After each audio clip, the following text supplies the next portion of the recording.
The year was 1959. Deep in the mountains of Jebel Jerf, Algerian fighters of the National Liberation Army hid from French patrols.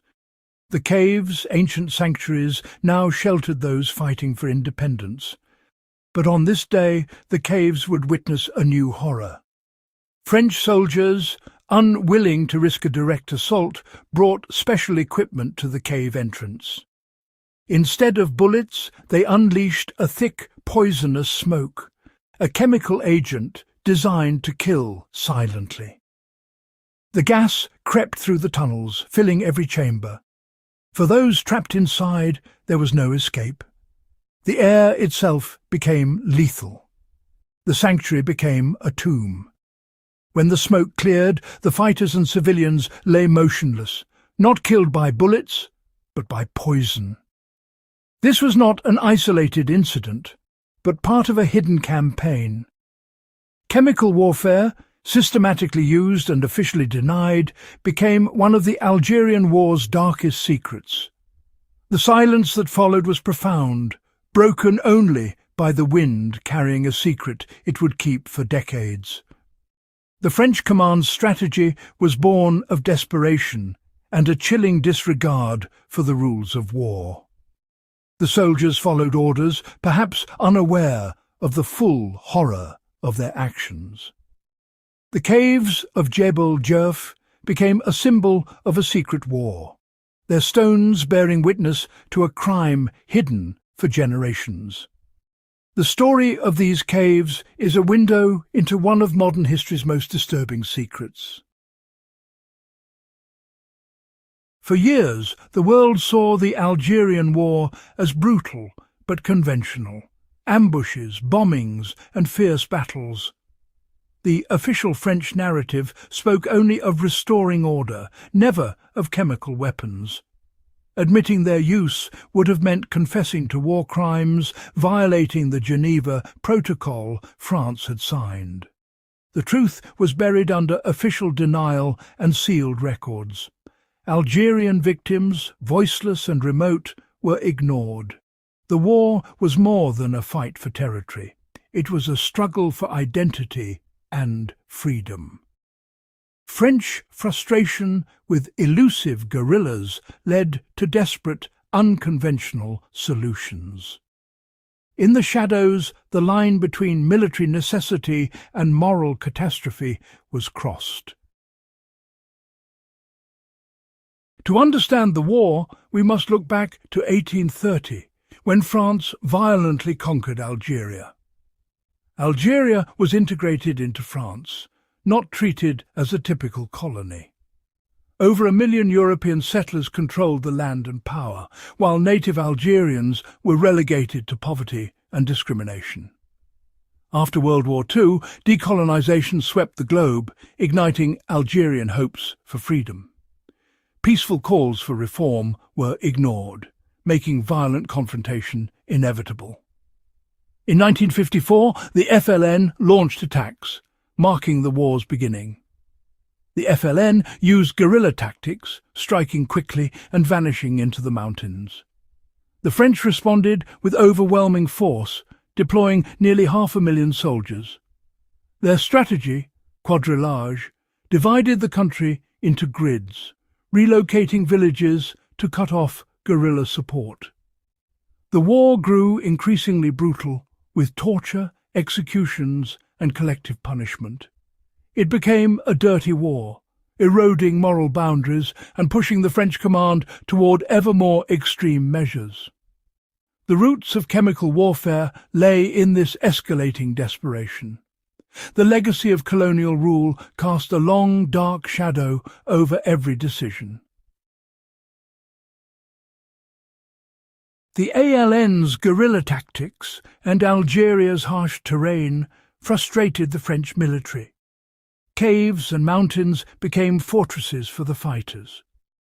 Sending soldiers into these spaces was deadly and yielded little gain. The French High Command sanctioned chemical weapons, not as a rogue act, but as official policy. The goal: kill or flush out fighters hiding underground. Special weapons became the euphemism for gas attacks. Proponents claimed gas was more humane than explosives, ignoring the agony it caused.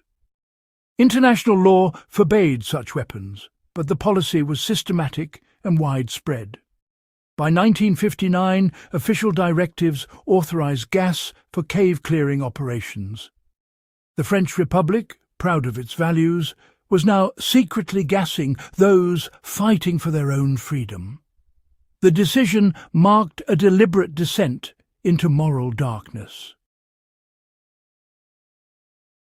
The French army used poisons with a grim history: phosgene, hydrogen cyanide, and sometimes nerve agents like sarin. These were not crowd-control gases, but lethal compounds designed to kill. Victims of phosgene drowned as their lungs filled with fluid. Hydrogen cyanide killed even faster. Gas diffusers pumped toxic smoke deep into caves, killing anyone inside. Soldiers operating the equipment often didn't know the true nature of the chemicals. Protective gear was basic, and many suffered health problems later.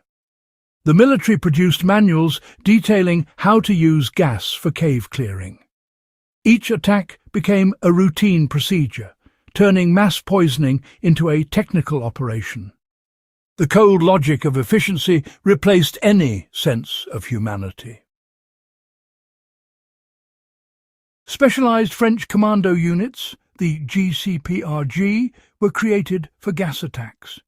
They were trained, equipped, and deployed across Algeria to clear caves with poison. Hundreds of gas attacks occurred between 1956 and 1961, targeting fighters and civilians alike. Orders came from the highest levels, generals and politicians complicit in the policy. Reports were falsified. Deaths by gas were recorded as combat casualties. The entire system was built for secrecy, creating a false history in real time. The architects of this chemical war believed their secret was necessary, but it would forever stain their honor. The true cost of chemical war is found in the voices of survivors. Kara, an Algerian woman, recalled hiding in a cave as acrid smoke filled the air. "We couldn't breathe. My mother pushed me to a crack in the rock. I survived. My family didn't." An ALN fighter described the chaos. "We were blind in the smoke. Men choked and fell. It wasn't a battle. It was an execution." The trauma lingers. "I can still smell the gas in my nightmares." French soldiers, too, were scarred. One conscript said, "They told us it was special smoke. We sealed the cave, pumped it in, and waited. Later we saw the bodies. Only later did I realize we had gassed them." The guilt haunted him for life. These testimonies reveal shared trauma. Victims lost families and health, while soldiers bore moral wounds. Both sides suffered, caught in a machine that disregarded human life. The echoes of suffering reverberate still, a reminder of wounds that do not heal easily. The chemical war left scars on the colonized and the colonizer alike. The silence around these events deepened the pain. The stories, once hidden, now demand to be heard. The tragedy was not just in the deaths, but in the decades of denial. The legacy of these attacks is a warning about the cost of secrecy and the price of obedience. The human toll cannot be measured only in numbers. It is written in memory, loss, and the nightmares that never fade. For decades, France's official history denied the use of chemical weapons in Algeria. Archives were sealed, and any mention dismissed as propaganda. The truth emerged thanks to determined historians like Raphael Branche, who uncovered evidence in military archives, and Mohammed Harbi, who gathered survivor testimonies. Their work revealed a systematic program of chemical warfare. The combination of documents and personal stories tore the veil of secrecy. Even as evidence mounted, official recognition was slow and defensive. News reports and documentaries finally brought the story to the public. The secret was out, exposing not just the crime, but the decades-long cover-up. The consequences of this secret war endure. Algerian survivors suffer chronic illnesses and trauma. French veterans bear guilt and PTSD. The environment remains contaminated, and the pain of denial lingers. Acknowledging this history is essential, not to assign blame, but to honor victims and prevent repetition. Every nation has hidden histories. Confronting them is the only path to healing. The story of Algeria's gas attacks challenges us to seek truth, however uncomfortable.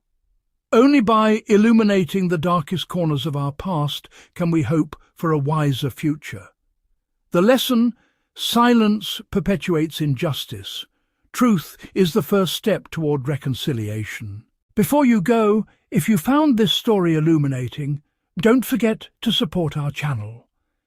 Hit that subscribe button, give us a like, and tap the bell icon. Make sure you never miss our next deep dive into history's untold stories. Your support helps us bring more hidden histories to light. Thank you for being part of our community. See you in the next video.